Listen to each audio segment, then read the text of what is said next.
Okay. Yeah. And so I guess the best place to start might be if you could introduce yourself and tell a little bit about the kind of work that you're doing. Okay. My name is KJ Joy. In fact, people call me Joy. So my background is that I've done my master's from Tata Institute of Social Sciences in what you call social work.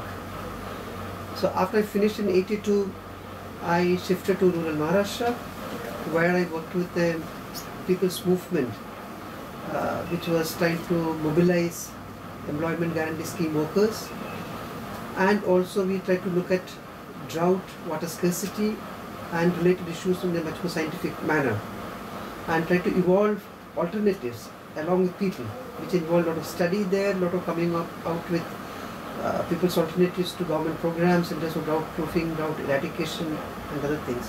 And that's a time when we looked at water much more carefully, because we felt that, like land, water is an important constraint for for people to meet their own livelihoods.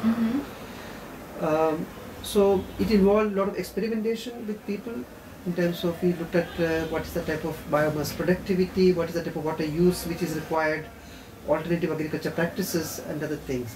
And that 5 years of experimentation gave us interesting insights which we have been able to weave together as an integrated perspective on drought proofing and drought eradication and things. So I worked with the people there for about 7-8 years. I would say up to about 2009, around 1999 to 2000 or something. So I spent about 8 to 9 years in the rural areas there.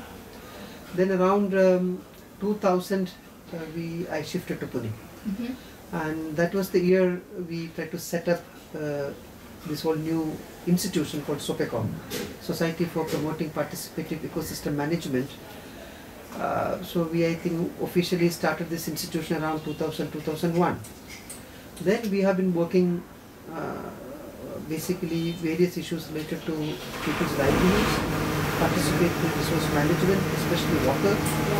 We also try to look at energy and energy self-reliance issues, alternative technologies, which is what we call as an energy efficient technologies, using biomass as an important material in different types of construction and various other technologies. So SOPPECOM has been working right from 2000-2001 till now, and have been able to contribute, especially in the water sector discourse in the country.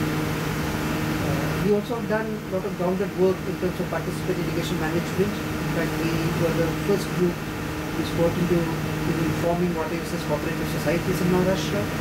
That became a big learning experience. And today that is one of the major policy thrusts in the country. In fact, nearly 14 states have already passed legislative acts making participatory irrigation management compulsory.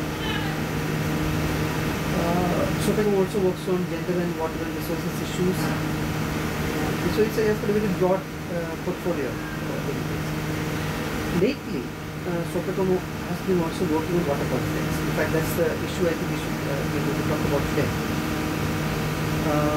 So SOPPECOM anchors a larger initiative called Forum for Policy Dialogue on Water Conflicts in India. We call it as Forum, which has been working for the last 5-6 years on water conflicts. So I spent a lot of time working on some of these conflicts and coordinating the work